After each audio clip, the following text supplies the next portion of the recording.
कहानी की शुरुआत होती है जब दुनिया वेस्ट वॉर के बाद पूरी तरह तबाही के कगार पर पहुंच चुकी थी। इंसानियत ने ऑल थिंग के सामने घुटने टेक दिए थे और तभी हर इंसान के शरीर पर एक अनोखा नंबर उभर आया था जो एक लाइफ काउंटर की तरह काम करता था। अगर कभी भी यह काउंट 0 तक पहुंच जाता तो ऑल थिंग उस इंसान को बिना किसी दया के अंधेरे के गड्ढे में खींच लेती। यही सब हिना ने अपनी आंखों के सामने देखा था जब उसकी मां को जिंदा धरती में समा जाने पर मजबूर कर दिया गया। जाते जाते उसकी मां का बस एक ही आखिरी संदेश था, हिना ये ऑर्ब ले जाओ और लेजेंड एस को ढूंढो। हिना ने अपनी मां से किया हुआ वादा निभाया और अगले 5 सालों तक वह इस अनजान सी दुनिया में निकल पड़ी। इस सफर में उसने हर शहर, गांव और जंगल की खाक छान मारी, लेकिन लेजेंड एस का कोई सुराग नहीं मिला। फिर एक दिन उसकी मुलाकात एक अजीब से लड़के से हुई। जैसे ही उसके मुंह से लीच नाम निकला, उसके साथ की लड़कियां डरकर भाग गईं और उसे चीप कहने लगी। मगर लीच बिल्कुल शांति से हिना की ओर बढ़ा और बिना किसी शर्म के बोला, मुझे तेरे चिकने चिकने टांगों को देखना है। यह सुनकर हिना को गुस्सा नहीं बल्कि शौक लगा और उसने बिना सोचे समझे सीधा एक उसके मुंह पर दे मारा और तुरंत वहां से भाग गई। लेकिन लीच कहां रुकने वाला था, वो भी उसके पीछे पीछे भागने लगा जैसे कोई भूखा इंसान खाने के लिए। तभी डेस्टिनी ने काम दिखाया और बेचारा सीधा एक पेड़ से टकरा कर गिर पड़ा।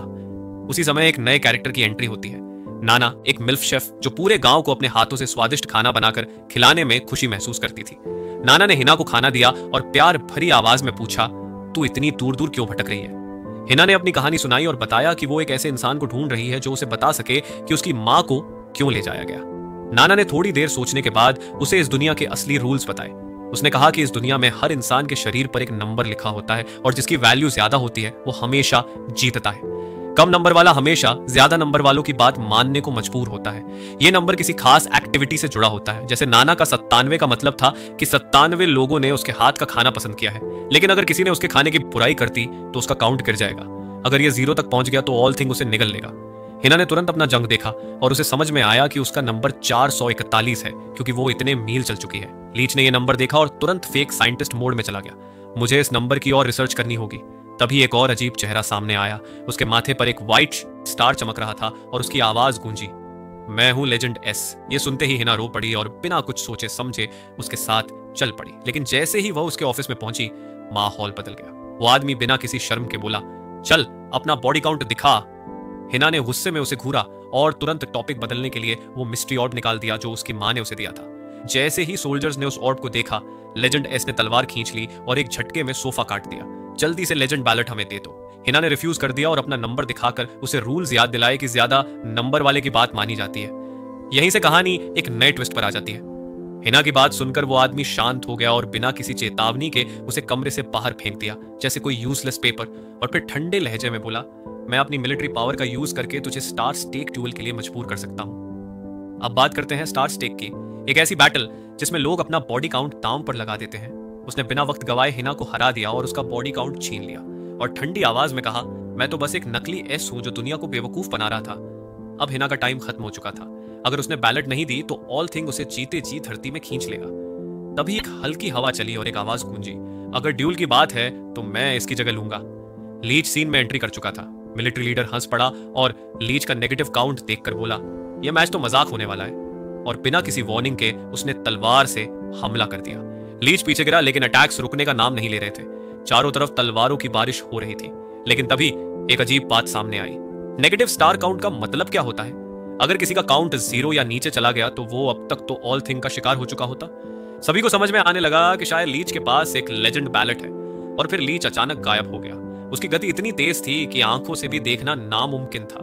उसने अपनी तलवार के साथ धीरे से शीट खोली और तभी उसका सबसे बड़ा राज सामने आया। व्हाइट स्टार उसकी तलवार के अंदर छिपा था। हिना की आंखों में शौक और एक्साइटमेंट दोनों झलकने लगे। ये वही लेजेंड एस था जिसे वह पिछले 5 साल से ढूंढ रही थी। दुश्मनों ने बिना सोचे समझे लीच पर हमला कर दिया। पूरे सोल्जर्स तलवारें लेकर उस पर टूट पड़े, लेकिन जैसे ही वो उसके करीब आए, लीच फिर से गायब हो गया और अगले ही सेकंड पूरा बैटलफील्ड हिल गया। लीच की स्पीड इतनी तेज थी कि वो सिर्फ हवा की तरह महसूस हो रहा था। सबसे पहले उसने जमीन को तोड़ दिया और फिर एक झटके में अपने ओपोनेंट का स्टॉर्म में इतनी तेज किक किया कि वो सीधा दीवार में जा टकराया। जमीन हिलने लगी और हवा तेज बहने लगी। उसका ओपोनेंट अब सिर्फ एक रगड़ा हुआ आदमी लग रहा था, लेकिन लीच ने उसे छोड़ने का नाम नहीं लिया। उसने मिलिट्री लीडर को इतनी बुरी तरह मारा कि उसका सारा ईगो धूल में मिल गया। जब तक उसका हाल पुराने फटे कपड़ों जैसा नहीं हो गया, लीच रुका नहीं। आखिरकार मिलिट्री लीडर गिर गया और लीच ने ठंडे लहजे में कहा, हिना का बॉडी काउंट वापस दे दे। बेचारा आदमी गिरता पड़ता बॉडी काउंट रिटर्न करने पर मजबूर हो गया, लेकिन उसका ईगो अब भी जिंदा था। उसने आखिरी बार तलवार उठाई और लीच पर हमला करने की कोशिश की, लेकिन एक बार भी उसे छू नहीं सका। लीच ने बोला, तू बहुत ही हल्का है, और अगले सेकंड ही वो वहां से गायब हो गया। जब वो दोबारा दिखा तो सीधा हवा में था। उसने मिड एयर अटैक किया जो इतना तेज था कि सामने वाला आदमी हवा में उछल गया। तभी एक बुजुर्ग आदमी ने नाना से पूछा, इस बंदे का काउंट नेगेटिव कैसे है? नाना ने एक शर्मली सी हंसी दी और बोला, बस एक सिंपल रीजन है, उसने अपनी जिंदगी में इतनी बार रिजेक्शन झेला कि उसका काउंट नेगेटिव में चला गया। हिना अब भी शौक में थी कि उसने लीच को आसमान में उड़ते हुए देखा और सोचा, इस देश में एक ऐसा इंसान भी है जो आसमान में उड़ सकता है। उसके दिल की धड़कनें तेज हो गई। यह बंदा शायद वही लेजेंड एज वॉरियर था जिसे वो हमेशा से ढूंढ रही थी। तभी उसने थोड़ी हेजिटेशन से पूछा, क्या तुम अभी भी भूखे हो? लीच ने उसकी तरफ हैरानी से देखा और बोला, मुझे पैसे नहीं चाहिए, मैंने ये सब रीपेमेंट के लिए नहीं किया। लेकिन हिना ने हल्का सा स्माइल किया और धीरे से बोली, मुझे किसी रीपेमेंट की परवाह नहीं है। अगर तुम्हें भूख लगी है तो जब हम वापस चलेंगे मैं तुम्हारे लिए खाना खरीद दूंगी। लीच थोड़ी देर उसे देखता रहा जैसे कुछ सोच रहा हो, फिर हल्के से मुस्कुराकर बोला, मैं तुम्हें प्रोटेक्ट करूंगा और जब सब कुछ खत्म हो जाएगा तो तुम्हारे साथ बैठकर आराम से खाना भी खाऊंगा। यह कहकर वो बिजली की तरह नीचे गिरा, जैसे आसमान से गिरता हुआ एक चमकता तारा। इसके बाद हम देखते हैं कि लीच जाने के लिए तैयार है, अपनी कैरेज में बैठता है और शहर छोड़ देता है। लेकिन हिना दौड़ते हुए आती है और चिल्लाती है, रुक जाओ लीच, रुक जाओ। कैरेज बहुत तेज थी। हिना रोते हुए चिल्लाई, मैं तुम्हें इतने सालों से ढूंढ रही हूं, ये दुनिया बहुत गंदी है और मां के बाद सिर्फ तुम ही हो जिसे मैं अपना कह सकती हूं। लेकिन लीच ने ठंडी आवाज में कहा, चलना जारी रखो, और कैरेज अंधेरे में खो गई। हिना गिर पड़ी और उसका मन अब भी लीच के साथ था। उसे डर था कि वो हमेशा के लिए अकेली ना रह जाए। लेकिन जब उसकी मुलाकात उस लड़के और नाना से हुई तब उसे फिर से जीने की वजह मिली। जो पीना में उसने हंसी के पल बिताए थे वो सब उनके साथ शेयर करना चाहती थी। पर जब उसने अपना वादा तोड़ा तो उसने गुस्से में चिल्लाकर कहा, मुझे तुमसे नफरत है। इतना कहते ही उसका नंबर गिरकर 1000 तक चला गया। धूप ढलने के बाद एक सोल्जर वहां आया और देखा कि हीना अब तक पैलेट से चिपकी हुई है। सोल्जर कहता है कि वो उसका राज किसी को नहीं बताएगा, बल्कि वो तो उसे धन्यवाद कहने आया है क्योंकि उसने अब तक इसका सच जान लिया था। वही एस जो पूरे देश का सबसे बड़ा वांटेड इनह्यूमन है। अगले दिन एक लड़की जिसका नाम लान होता है वांटेड लीच की न्यूज सुनती है और चाहती है कि पूरे गांव में पोस्टर्स लगवाए जाएं। वो अपनी तरफ से विलेज का पूरा ध्यान रखती है और जितनी बार वो लोगों की मदद करती है उतनी बार उसका काउंट बढ़ता है। लेकिन सिर्फ काउंट ही नहीं, उसकी 2 और चीजें भी बढ़ रही होती हैं। पहला उसका मिनी स्कर्ट और दूसरा देख देख के लोग कैसे देख रहे हैं। रुक जाओ भाई, ये प्लॉट से बहुत ज्यादा बाहर जा रहा है। अब वापस कहानी पर आते हैं। अब मिलते हैं केल से, जो कि लान का सर्वेंट होता है। केल सोचता है कि लान लोगों की मदद क्यों कर रही है जब उसका काउंट सिर्फ तब बढ़ता है जब वो किसी बड़ी प्रॉब्लम को सॉल्व करती है। वो लान से पूछता है और लान कहती है, बकवास बंद करो और जाकर वांटेड क्रिमिनल को ढूंढो। चलते चलते लान सोचती है कि मास्क वाले आदमी को ढूंढना मुश्किल है, लेकिन तभी उसकी नजर पड़ती है पुडिंग मैन पर। वो उसका मास्क खींचने की कोशिश करती है, लेकिन पुडिंग मैन मना कर देता है और कहता है, यह मास्क लीच के मास्क से बहुत अलग है, मैंने कल ही इसे चेंज किया है। लान सोचती है और रियलाइज करती है कि वो सही कह रहा है। वो माफी मांगती है और जाने लगती है। तभी पुडिंग मैन उसे रोकता है, मैं ये मास्क सिर्फ इसलिए पहनता हूं क्योंकि मैं बहुत अगली हूं। फिर वो बताता है कि 1000 लड़कियों ने उसे रिजेक्ट कर दिया है और उसका एक ही सपना है, मरने से पहले किसी के साथ एक बार डेट पर जाना। पेल लान से रिक्वेस्ट करता है कि वो इस बेचारे की हेल्प करे ताकि उसका काउंट बढ़ सके। लान थोड़ी देर सोचती है, फिर अपना हाथ पुडिंग बॉय की तरफ बढ़ाती है और जैसे ही उसने उसका हाथ पकड़ा उसका काउंट इंस्टेंट बढ़ने लग गया। पूरा दिन खराब नशे में डूबने के बाद तीनों एक खतरनाक ब्रिज पर पहुंचते हैं। पेल उन्हें मोटिवेट करता है, बस इस ब्रिज को क्रॉस कर लो, क्या डरना। धीरे धीरे कदम बढ़ाते ही ब्रिज हिलने लगता है। यही तो मौका था प्लॉट डेवलपमेंट का। लीच ने देखा कि पेल दुनिया का सबसे तगड़ा विंगमैन है। उसने सोचा कि अगर ये मेरा दोस्त है तो मैं कोई भी लड़की पटा सकता हूं। और फिर लीच ने अपनी लंबी बैगन को 2 तरबूज के बीच में घुसा दिया, पर तभी लान के नीचे की लकड़ी टूट गई और लीच मुश्किल से उसका हाथ पकड़ पाया। जब लान ने उसका चेहरा देखा तो उसके दिल की घंटी बज गई। ये तो वही डीमन स्लेयर ब्लैकस्मिथ था जिसे वो अपने सपनों में देखती थी। एक पल को उसने सोचा कि डेट खत्म हो गई, लेकिन पुडिंग मैन रोने लगा। ये उसका पहला और आखिरी डेट था। पेल जो अब भी गिगा चैड विंगमैन था, लान से कहता है कि इस बेचारे को दुनिया की सबसे बड़ी ब्लेसिंग दे दो, लैप पिलो। जब लान ने उसका सिर अपनी गोदी में रखा तो उसका काउंट और बढ़ गया, लेकिन पेल की ठरक अभी भी खत्म नहीं हुई थी। बस लैप पिलो से काम नहीं चलने वाला। लीच भाई, अब समय आ गया है जादुई जांघू का। ये कहते हुए लीच ने लैंग की जांघ को चूमना शुरू कर दिया और उसका रैंक उतनी तेजी से बढ़ने लगा जैसे मेरे व्यूज डाउन होते हैं। लैन के लिए ये एक नए लेवल का एक्सपीरियंस था, लेकिन तभी पील को रियलाइजेशन होता है कि अरे ये तो वही है, ये तो वही वांटेड क्रिमिनल है। उसने कभी ध्यान ही नहीं दिया कि लीच का ही काउंट नेगेटिव है। तभी उसके दिमाग की बत्ती जलती है। ये भी एक बुलेट होल्डर है, बिल्कुल उस वांटेड पोस्टर वाले की तरह। जब लैन ने उसका असली चेहरा देखा तो उसने तुरंत अपनी सोर्ड निकाल दी, पर लीच उसकी सोर्ड छीन लेता है और बोलता है, इस तलवार की जगह मैं तुझे एक दूसरी सोर्ड दे सकता हूं जो तेरे गोल्ड शील्ड को आर पार कर सके। लीच ने फुल एनिमी मोड ऑन किया और लैन को तोड़ने के लिए तैयार हो गया। एक के बाद एक जानलेवा किक्स मारी गई, पर पील वहां चिल कर रहा था। अरे भाई, ये तो मुझे बहुत ही बेस्ट व्यू दे रही है। लैन हर किक के साथ रियलाइज कर रही थी कि उसका प्लॉट आर्मर एक्चुअली -100 है। पर तभी लीच एक जबरदस्त पिकअप लाइन मारता है, तेरी लात ने मुझे अभी तक एक बार भी छुआ नहीं, पर जब से मैंने तुझे देखा मेरे दिल ने तेरे दिल को छू लिया। लैन शॉक हो गई। मैं एक क्रिमिनल के साथ नहीं रह सकती, पर अगर तू अच्छा आदमी होता तो हमारे 3 बच्चे होते और तू एक अच्छा पिता बनता। बच्चों की बात आते ही लीच तुरंत दौड़ लिया और जाते जाते पील के लिए पुडिंग छोड़ गया, क्योंकि पील ने अपना विंगमैन का फर्ज पूरा किया था। उसने अपने प्लॉट का पूरा एक्सपोजे कर दिया, वो भी पील के सामने, और मैंने भी देख लिया। पील ने मजाक उड़ाया। ये सुनकर लैन बहुत ज्यादा शर्मिंदा हो गई और वहां से भाग गई। दूसरी तरफ नाना के स्टोर में हिना कस्टमर्स को सर्व कर रही थी, लेकिन तभी एक लूटर अंदर आया और पूछा, लीच कहां है? हिना तुरंत गुस्सा हो गई और बोली, मैं किसी की चुगली नहीं करती। लूटने ने उसे पकड़ लिया और बोला, सच बता वरना नतीजा बहुत बुरा होगा। फिर उसने अपने सोल्जर को बोला, चिम जाओ, और बिना सोचे समझे पूरी दुकान उड़ा दी। जब धूल मिट्टी छंटी, हिना हैरान थी, ये आदमी इतना स्ट्रांग कैसे है? तभी नाना ने सच्चाई बताई, ये बुलेट की शक्ति है। इस लूटने के पास भी एक बुलेट है, तभी ये इतना ओपी है।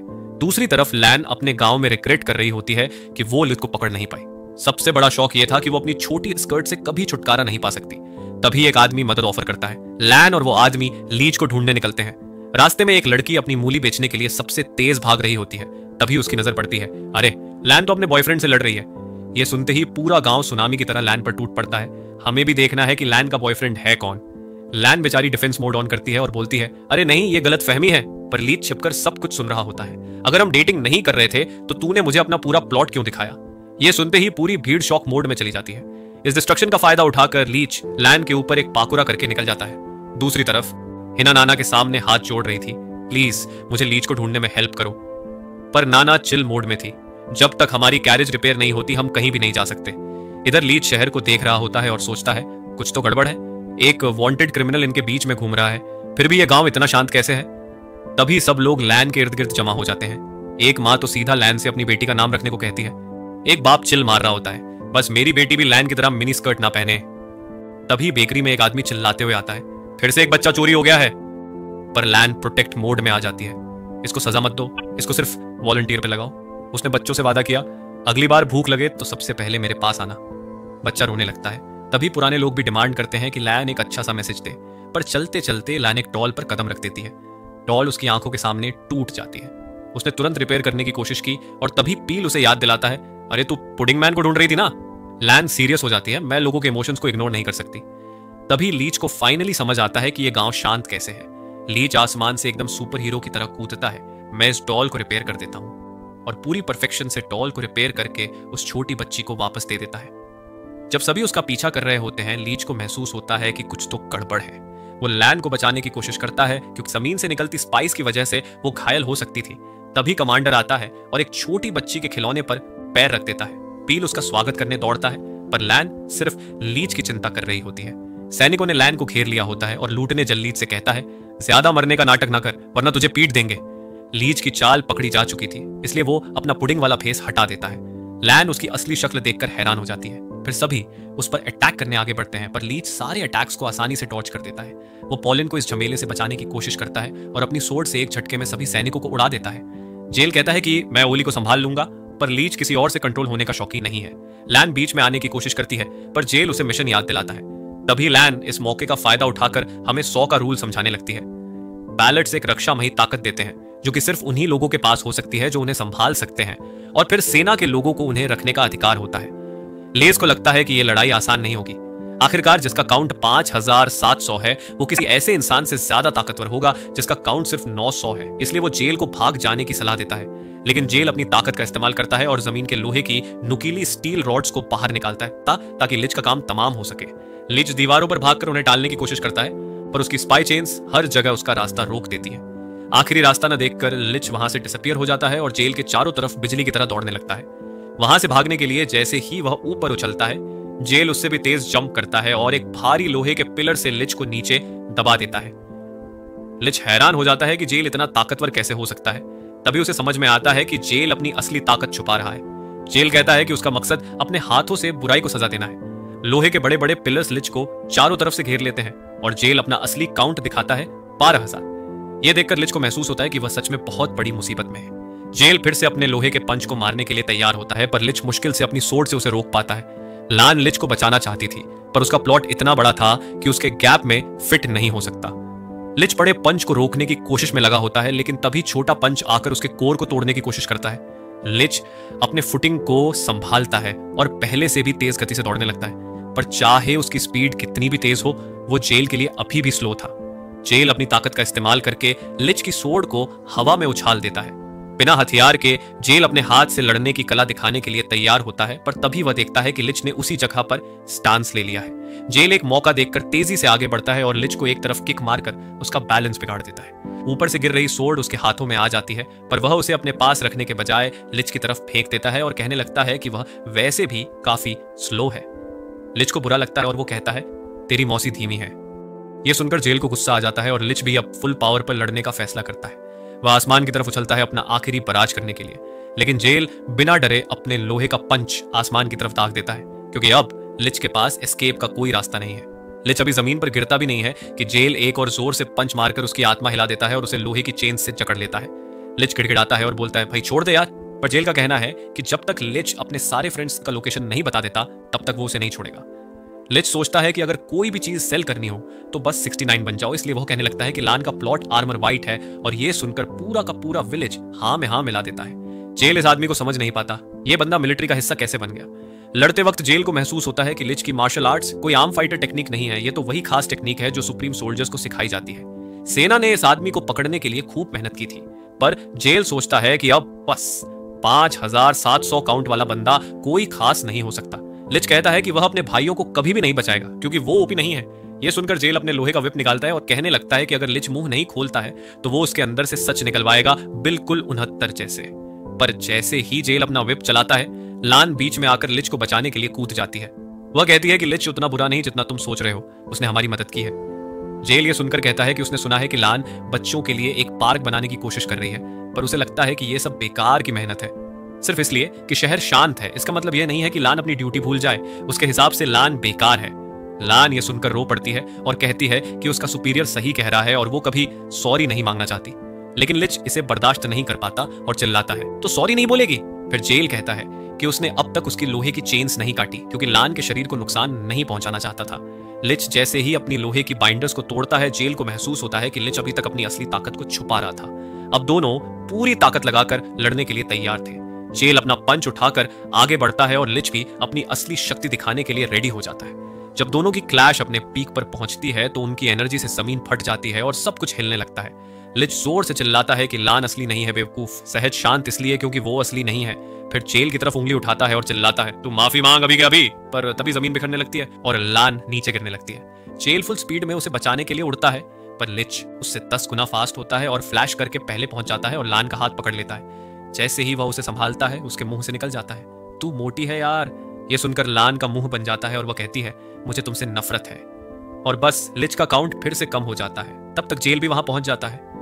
तभी लीच सीधा जीन को उसकी तरफ फेंक देता है, ले पकड़ इसको।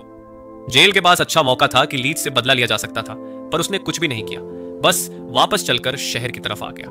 उसने लिन को सेफली नीचे उतार दिया और बोला, अब तू उतर जा, तू बहुत हैवी है। पर तभी उसकी नजर लिन के हाथ में एक फ्लेयर पर पड़ी जो प्लेग्राउंड बनाने के लिए थी। अब उसे लीच की बातें समझ में आने लगती हैं। अपने लोहे के बल पर वो पूरे शहर में एक प्लेग्राउंड खड़ा कर देता है, लेकिन फिर कहता है, यह सिर्फ तब तक टिकेगा जब तक मैं यहां हूं। तेरे पास सिर्फ 3 दिन हैं इसको सॉलिड बनाने के लिए, इसके बाद हम लीच को पकड़ने निकलेंगे। पर तभी उसका नंबर और कम हो जाता है, उसका कन्वे टूट गया था। फिर एक छोटी लड़की अपने टॉय को लेकर उसके पास आती है और कहती है, ये टूट गया, इसे ठीक कर दो। जेल एक स्क्रू ड्राइवर समन करता है और पूरी शाम उस टॉय को रिपेयर करता है।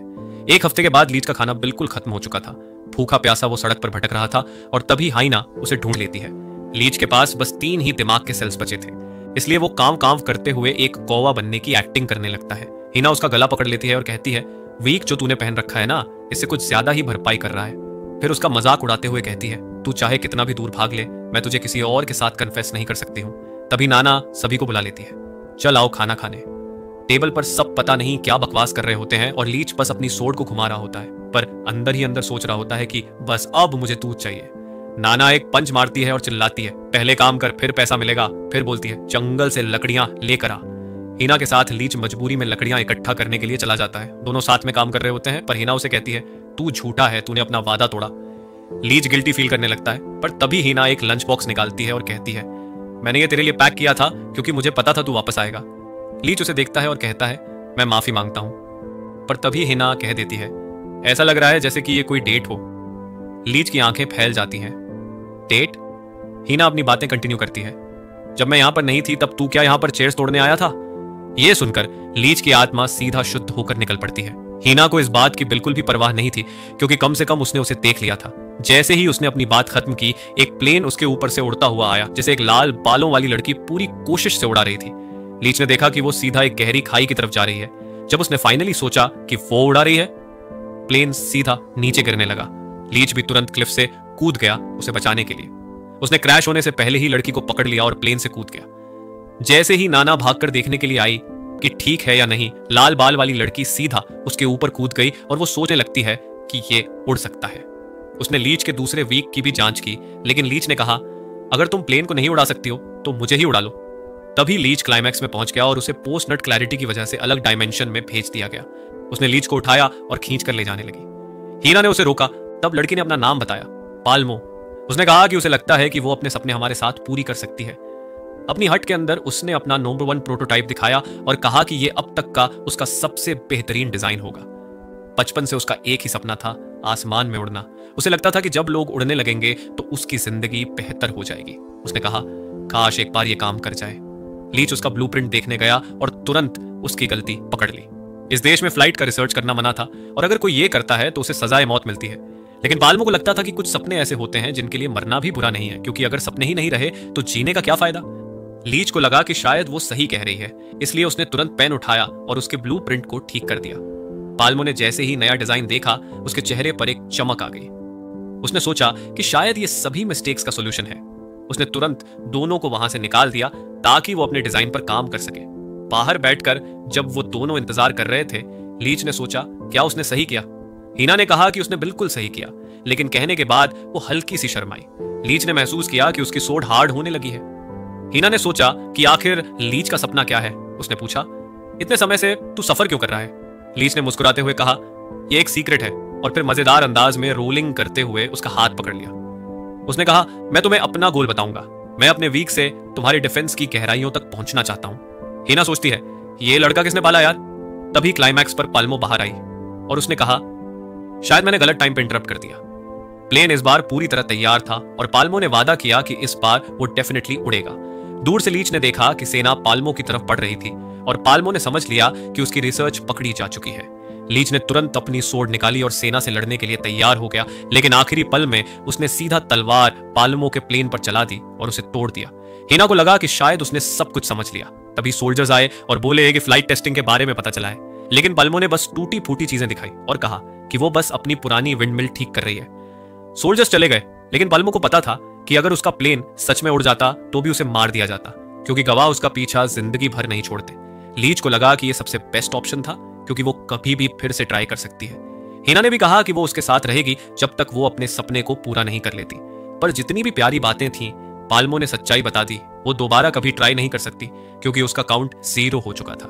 उसका काउंट इस बात पर था कि उसने कितनी बार अपने सपने को पूरा किया, और क्योंकि वो 10 से शुरू हुई थी, इसका मतलब हर एक प्रयास असफल था, जब तक कि ये अंतिम प्रयास भी असफल नहीं हो गया।